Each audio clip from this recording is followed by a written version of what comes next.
여러분 평안하셨습니까? 다윗은 사울에 이어서 이스라엘의 왕이 된 후에 주위의 작은 나라들을 정벌하고 굴복시켜서 영토를 확장했습니다.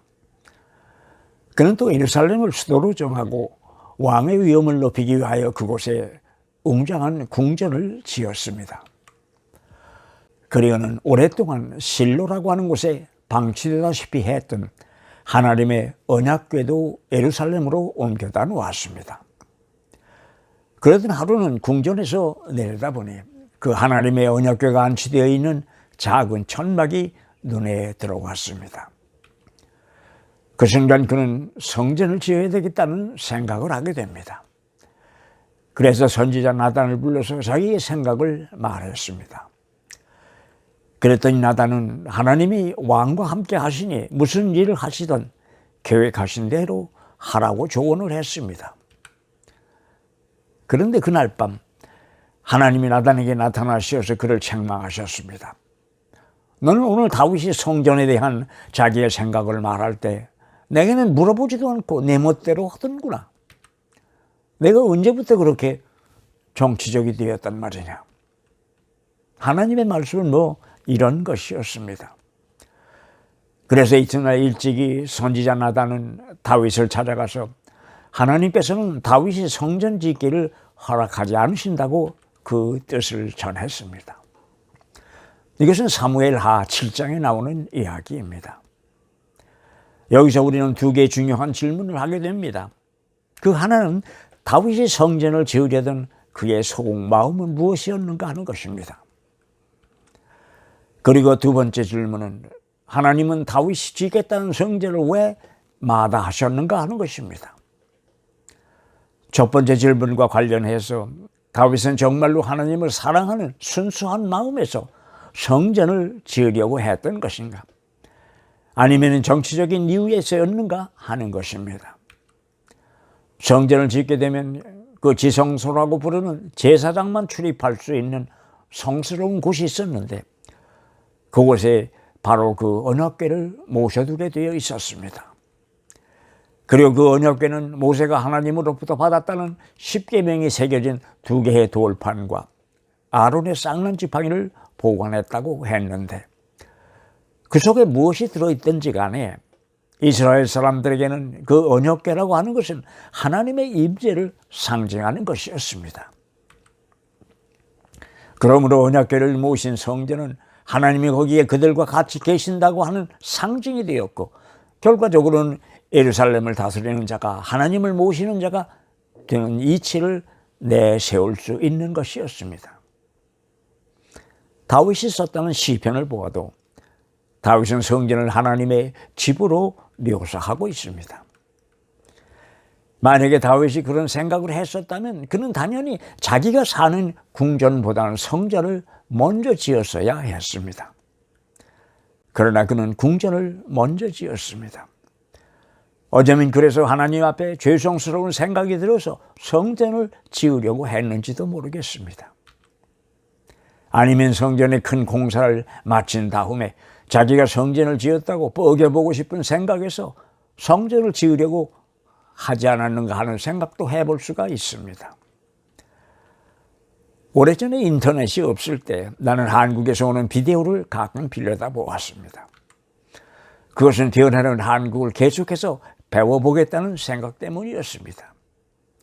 그런데 그 중에서도 사극을 보면 아무리 폭군이라 하더라도 무서워하는 사람이 있다는 것을 알았습니다. 그것은 후대의 사가들이었습니다. 후대의 사가들이 자기를 어떻게 평가해 줄 것인가 대하여는 아무리 못된 군주라 하더라도 신경을 곤두세우는 것을 볼 수 있었습니다. 어느 왕이라도 성군이었다는 칭송을 받고 싶은 것입니다. 그런데 그 후대의 사가라고 하는 사람들은 대개는 아직 세상에 존재하는 사람들이 아니니 자기 마음대로 안 한다고 해도 어찌할 방도가 없는 사람들이었습니다. 그러니 그저 안타깝고 두려운 존재일 수밖에는 없었을 것입니다. 이것은 어쩌면 왕뿐만 아니라 모든 인간이 가지고 있는 일종의 본능 같은 것인지도 모르겠습니다. 호랑이는 죽어서 가죽을 남기고 사람은 죽어서 이름을 남긴다고 하는 옛 사람들의 말이 그런 이야기가 아니겠는가 하는 생각입니다. 아마 다윗도 그런 생각을 했을 것입니다. 하나님은 선지자 나단을 시켜서 다윗의 몸에서 낳을 자식을 세워서 나라를 견고케 할 것이라고, 그가 성전을 지을 것이라고 말씀하셨던 것입니다. 여기서 자식이라고 번역된 원래의 뜻은 씨 또는 씨앗, 씨드라고 하는 뜻입니다. 그러면서 하나님께서는 다윗이 하나님을 위하여서 집을 지을 것이 아니라 하나님이 다윗을 위하여서 영원한 집을 지을 것이라고 약속하셨던 것입니다. 여기서 같은 집이라는 단어를 사용했는데 원래 집이라는 단어는 건축물인 집이라는 뜻과 왕조라고 하는 두 가지의 의미를 가지고 있는 어휘입니다. 그래서 우리말 성경에서는 집이라는 직역 대신에 나라위라는 표현을 쓰고 있습니다. 나라의 왕조 또는 왕좌라는 뜻이 되겠습니다. 사무엘하 7장 18절 이하를 보면은 나단의 이와 같은 말을 듣고 다윗이 하나님 앞에 나아가서 자기의 교만과 얕은 생각을 회개하고 하나님께서 주신 약속에 대한 감사의 기도를 드렸다고 했습니다. 성경은 그런 묘사는 없지만은 다윗이 한 기도의 내용을 본다면 그가 하나님 앞에서 눈물과 콧물을 흘렸을 것은 안 보아도 쉽게 상상할 수가 있습니다. 그 후에 어떤 일이 일어났는지는 성경에 자세히 기록되어 있고 또 역사가들이 기록한 것을 통하여서 우리는 소상히 알 수가 있습니다. 다윗은 그 후 성전의 설계도를 만들고 이에 필요한 자재들을 구하여서 쌓아둡니다. 그리고 하나님 말씀하셨던 대로 그의 아들 솔로몬의 대에 이르러서 성전을 짓게 됩니다. 그런데 그 성전은 훗날 바빌론의 느부갓네살이 예루살렘을 함락하였을 때 파괴되어 버리고 맙니다. 그 후에 성전은 다시 재건되었으나 주후 66년에 시작된 로마 제국으로부터의 독립을 향한 세 차례에 걸친 유대인들의 독립전쟁이 있은 후에 70년에 완전히 파괴되는 순환을 겪게 됩니다. 그런데 그 솔로몬이 지었다는 성전이 다윗이 생각했던 것처럼 정말로 하나님의 집이고 하나님이 거하시는 곳이었다면 우주 만물을 창조하시고 그의 섭리대로 운행하신다는 그 하나님은 그 후 기거할 것도 없는 무주택자가 되셨다는 말이 되고 맙니다.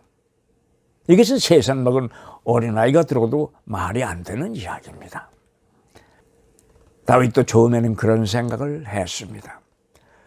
그러나 나단을 통한 하나님의 말씀을 들은 후로는 크게 깨닫고 하나님 앞에 나아가서 회개하고 감사하지 않았습니까? 그런데 어쩌자고 요사이에 예수 믿는 많은 사람들 가운데는 큰 예배당을 짓고 교회를 대왕하는 데만 그렇게도 신경을 곤두세우는지 모르겠습니다.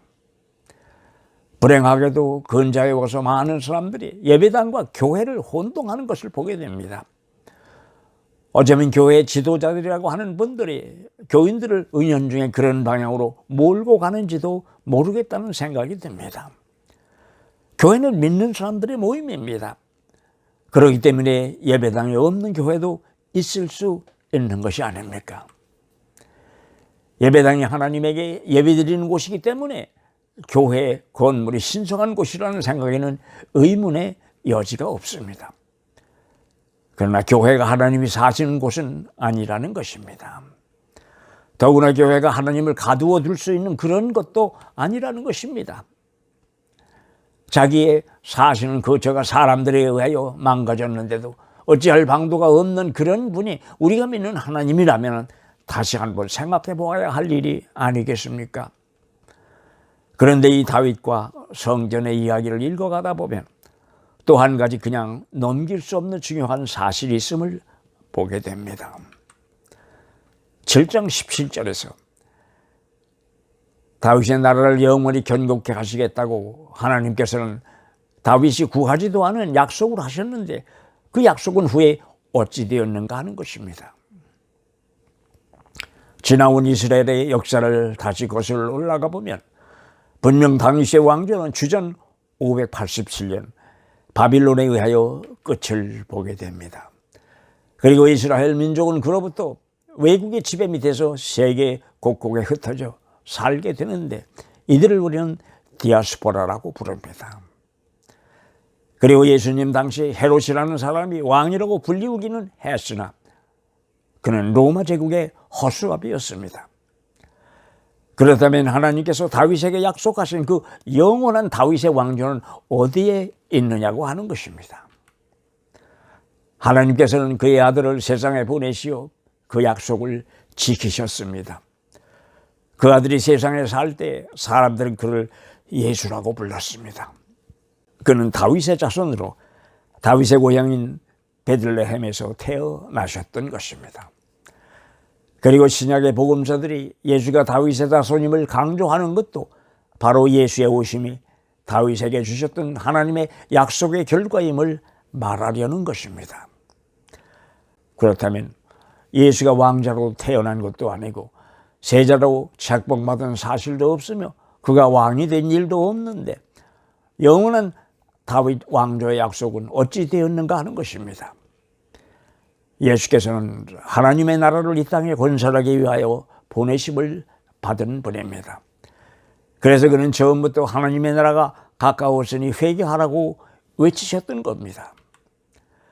그리고 하나님 나라라고 번역된 그 나라는 원래 바실로니아라고 하는 헬라어로 왕국이라는 뜻을 가지고 있습니다. 그리고 또 하나님께서 약속하셨던 그 성전은 어찌 되었느냐고 하신다면 사도 바울은 믿는 사람들의 몸을 가르쳐 바로 그 성전이라고 말합니다. 예수님은 하나님의 나라를 자기 제자들의 마음속에 건설하셨던 것입니다. 그리고 하나님과 함께 그 나라의 왕이 되셨습니다. 그 예수님이 왕이 되시는 하나님의 나라는 믿는 이들의 마음속에서 영원토록 번성할 것입니다. 여러분 같이 해주셔서 감사합니다. 그러면 다음 주 저녁 8시에 다시 뵙겠습니다.